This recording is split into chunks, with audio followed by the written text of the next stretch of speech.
Win them back. Such a peculiar phrase, isn't it? It evokes images of knights in shining armor, galloping through treacherous forests, determined to rescue a lost love. But what if the forest isn't just made of trees? What if it's a labyrinth of doubts, fears, and defenses that even the boldest knight might struggle to navigate? Today, we're diving into the intricate, often delicate art of winning back a fearful avoidant, the one who longs for love, yet runs from it.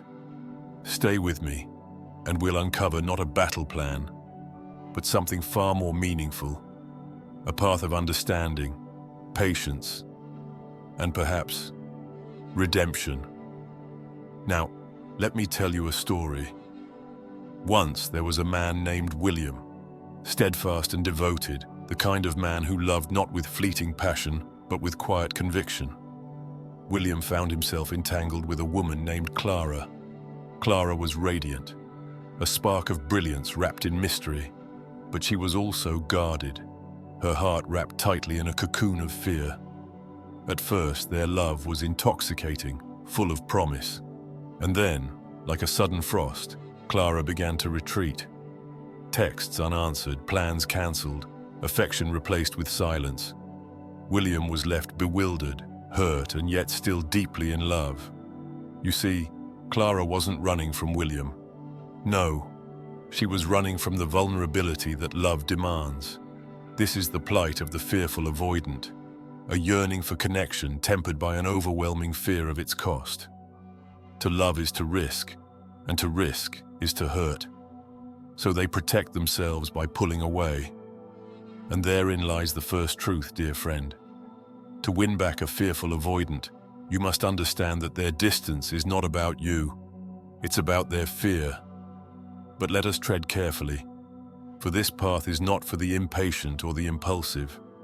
Winning back a fearful avoidant requires more than grand gestures or romantic declarations.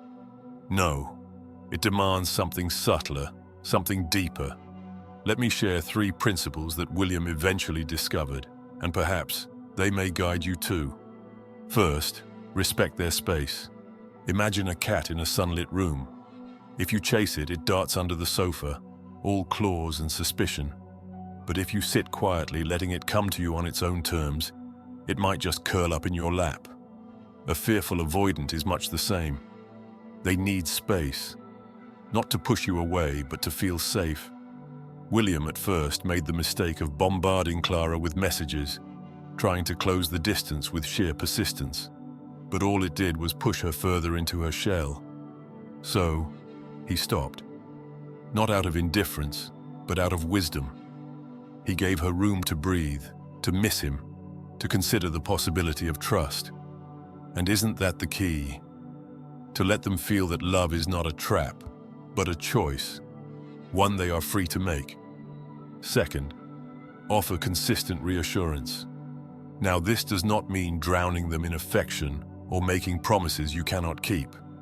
No, reassurance for a fearful avoidant must be quiet, steady, and dependable, like the tide that returns to the shore, no matter how far it recedes. I recall another story, this one of a woman named Stacy who once described love as a storm I can't control. Her partner, instead of trying to calm the storm, became the lighthouse, a beacon she could rely on. When Stacy pulled away, her partner didn't react with anger or despair. Instead, he simply stayed present, offering her the reassurance of his steadiness. And over time, she found her way back. Not because she was chased, but because she knew she was safe. Third, show patience without expectations. Patience, my friend, is a virtue often spoken of and rarely practiced. But with a fearful avoidant, it is non-negotiable. They will test you, not maliciously, but because their past has taught them that love is fleeting, conditional, and often painful. Winning them back means showing them, not telling them, that you are different. William learned this lesson the hard way. One day, he wrote Clara a letter. Not a plea, not an apology, but a simple acknowledgement of her fears and an expression of his willingness to move at her pace. He ended with a line that still resonates with me. "I will not chase you, Clara, but I will always be here when you're ready to walk beside me." Here's a final note on boundaries. But here lies the paradox. While you must be patient and understanding, you must also respect yourself enough to set boundaries. To win back a fearful avoidant does not mean tolerating neglect or sacrificing your own needs. It means creating a space where both of you can grow, not just individually, but together. Imagine, if you will, a gardener tending to a fragile plant. The gardener waters it, shields it from harsh winds, and waits for it to bloom. But the gardener does not uproot their entire garden for this one plant. They understand that their care has limits, and that the plant too must do its part by reaching toward the sun. And so, we return to you. Are you willing to be both the gardener and the lighthouse? Can you offer the fearful avoidant in your life the space they need, the reassurance they crave, and the patience they deserve, without losing yourself in the process? If the answer is yes, then you have already taken the first step. But remember this: to win back a fearful avoidant is not about fixing them or convincing them to stay. It is about creating an environment where trust can take root, where love can flourish, and where both of you can feel free.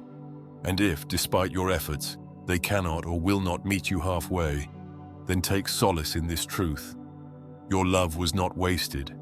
It was a gift they may not have been ready to receive, but a gift nonetheless. So, dear friend, I leave you with this. Winning back a fearful avoidant is not about conquest or strategy. It is about understanding, compassion, and the quiet strength to offer love without demand.